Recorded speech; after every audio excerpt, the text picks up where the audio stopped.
Nesta aula de matemática discreta, nós falaremos sobre somatórios e produtórios.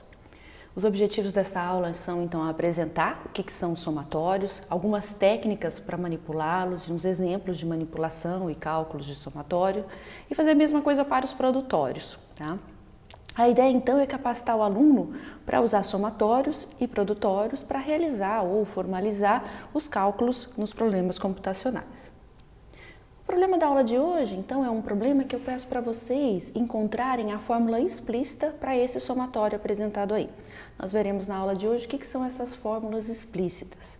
Mas o somatório, então, a gente está vendo que tem aí a notação de somatório, que é esse sigma, não é? Os índices aqui, e aqui um determinado cálculo que a gente tem que fazer para cada um dos índices do somatório. A fórmula explícita é uma fórmula que vai existir sem essa notação sigma, tá? Vamos ver, o que é um somatório, também conhecido como somatória ou notação sigma?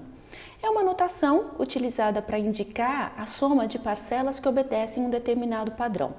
Então, os termos, as parcelas que são somadas, eles têm uma característica em comum e o que varia é o índice. Um somatório, então, ele é definido da seguinte maneira, uma forma geral aqui. Nós temos um índice, ou variável indexadora, que é o K, e ele vai indicar quem é o limite inferior e quem é o limite superior dessa minha parcela que deve ser somada aqui.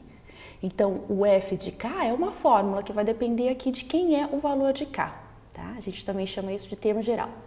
Então, aqui a gente vai saber que esse K, ele vai variar desse valor mínimo, que vai ser o M, até o valor máximo, que vai ser o N. E aí eu vou gerar todas as minhas parcelas aqui, que serão somadas para a gente calcular o valor final, tá? Veja que o somatório no qual o índice inicial é maior que o índice final, vai dar sempre zero, né? Então, se eu estivesse tentando somar aqui um K, que começa no 5 até um N, que vai a 1, bem, a ordem aqui dos índices é para que seja crescente. De 5 a 1 não tem nenhum elemento e por isso o somatório dá zero nesse caso. Tá? Outras formas que nós temos também para expressar o somatório. Eu posso combinar os dois índices, o índice inferior e o índice superior aqui, dentro, né, o limite superior, o limite inferior, desculpa, o limite superior, aqui juntos, na mesma... aqui embaixo do somatório, né, indicando então que meu índice ele vai ser maior ou igual ao limite inferior e menor ou igual ao limite superior, tá? Eu também posso fazer a mesma coisa e determinar uma determinada restrição. Por exemplo, aqui esse P seria um predicado, que eu vou falar sobre os meus inteiros, meus índices são inteiros, e esse predicado deve ser satisfeito. Então aqui eu poderia limitar o somatório aos números primos ou aos números ímpares, tá? Então esse predicado aqui vai me dizer que dentro dessa variação de índices entre o limite inferior e o limite superior, tem também que aplicar essa restrição.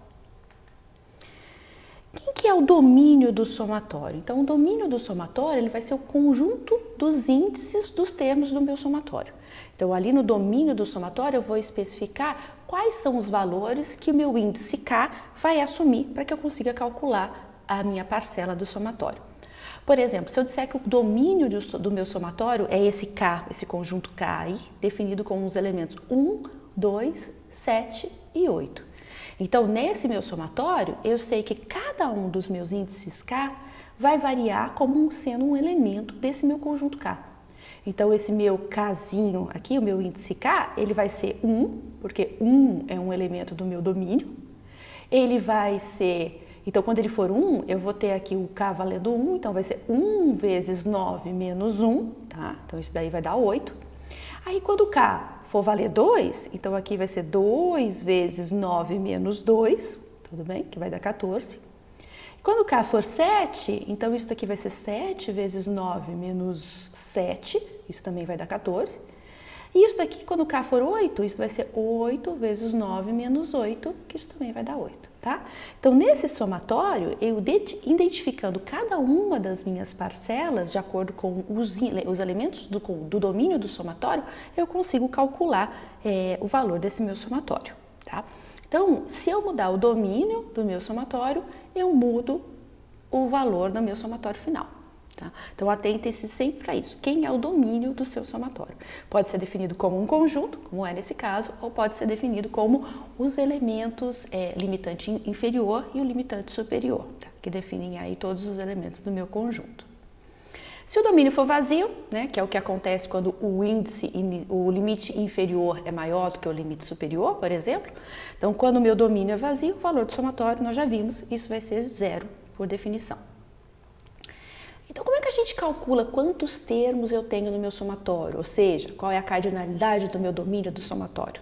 Tá? Então, ele vai ser dado pela seguinte expressão aqui, né? Então, o número de termos do meu somatório vai ser o limite superior menos o limite inferior mais uma unidade. Tá? Então, por exemplo, nesse somatório aqui, nós sabemos que o limite inferior é 1 e o limite superior é 6. Então, na nossa formulazinha, a gente pode colocar aqui, ó, o limite superior é 6, o limite inferior é 1. Então, nessa minha fórmula, eu sei que eu vou ter 6 elementos no meu domínio do somatório. Vão ser esses, né? O 1, o 2, o 3, o 4, o 5 e o 6, tá? Quando nós temos limite superior e limite inferior assim, sem nenhuma restrição, é mais simples de calcular. Mas a gente também pode ter uma determinada restrição, né? Como eu falei, eu posso querer às vezes somar os índices de 1 a n de tal maneira que esses índices sejam números primos, por exemplo, tá? Aqui no nosso exemplo, eu vou dizer que eu vou somar dos números 1 até o 6, mas só aqueles números que são pares, tá vendo? Então, meu índice ele vai variar com essa restrição. Então, nesse caso, a gente vai ter que calcular o número de termos no nosso somatório como o limite superior menos o limite inferior, mais uma unidade, mas eu também tenho que tirar aqui desse domínio aqueles que não respeitam a minha restrição, tá? Então, seria como se a gente fizesse assim, né? Naquele nosso conjunto inicial de 1 a 6, eu vou retirar aqueles que não são pares. Eu vou retirar o 1, o 3 e o 5, né? Então, a nossa fórmula seria isso, eu retiro aqueles elementos que não satisfazem a restrição.